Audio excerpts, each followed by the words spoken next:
જીવનમાં સૌથી ખતરનાક વસ્તુ જો કોઈ હોય ને તો એ છે વહેમ. કારણ કે ઝેર શરીરને ધીમે ધીમે મારી નાખે છે, પણ વહેમ માણસના મનને, વિશ્વાસને અને આખા જીવનને અંદરથી ખાઈ જાય છે. તમને વહેમમાંથી કોણ બહાર કાઢશે? આ દુનિયામાં કોઈ નથી. હા, કોઈ નથી. તમને ભલે શરીરને લગતી વહેમ હોય, દુનિયાને લગતી વહેમ હોય, લોકોને લગતી વહેમ હોય, દેવતાઓને લગતી વહેમ હોય, અથવા પોતાના પુણ્ય અને પાપને લગતી વહેમ હોય. જો તમે ખુદ વહેમમાં જીવતા હોય, જીવવા માંગતા હોય, તો દુનિયાની કોઈ શક્તિ તમને બહાર કાઢી શકશે નહીં. કારણ કે વહેમ બહાર દેખાતી વસ્તુ નથી. એ કોઈ કાર નથી કે જેને લોકો જોઈ શકે.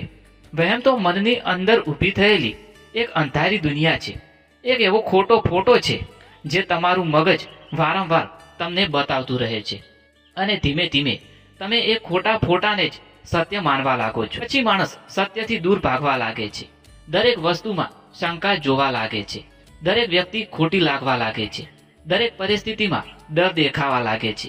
પણ મારા ભાઈ, વહેમ એ સત્ય નથી. વહેમ એ તમારા મનનો બનાવેલો એક અવાજ છે. અને સૌથી મોટી વાત, જે માણસ પોતાના મન ઉપર કાબુ નથી રાખી શકતો, એ માણસ દુનિયામાં ક્યારેય શાંતિ નથી મેળવી શકતો. ઘણા લોકો આખું જીવન વહેમમાં જ રહે છે. કોઈએ મારી સામે ખરાબ કર્યું હશે, કોઈ મને પસંદ નથી કરતું, ભગવાન મારા ઉપર ગુસ્સામાં હશે, મારું નસીબ ખરાબ છે, લોકો મને પાછળ ખેંચવા માંગે છે. પણ સત્ય શું છે ખબર છે મિત્રો? ઘણીવાર સમસ્યા દુનિયામાં નથી હોતી મિત્રો, સમસ્યા આપણા વિચારોમાં હોય છે.